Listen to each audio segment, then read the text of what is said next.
আমি তোমাকে মাছ আনতে বলেছিলাম, তুমি বাঘ নিয়ে আসছো কেন? দাদি, মাছের কথা ভুলে যাও।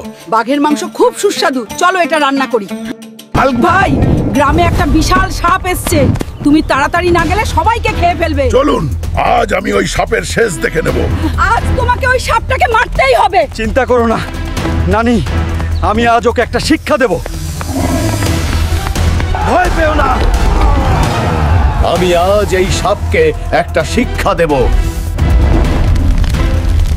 ও মাই গড, দেখো কি হচ্ছে। অবিশ্বাস্য, হাল্ক সাপটাকে একটা ঘুষি মারলো, ওর চারপাশ কাঁপছে। যাও তাড়াতাড়ি যাও। চলুন এই সাপটা রান্না করে খাই, যাতে এমন কোনো দানব আর গ্রামে না আসে। হাল্ক ঠিকই বলেছে, সবাই রান্না শুরু করা যাক।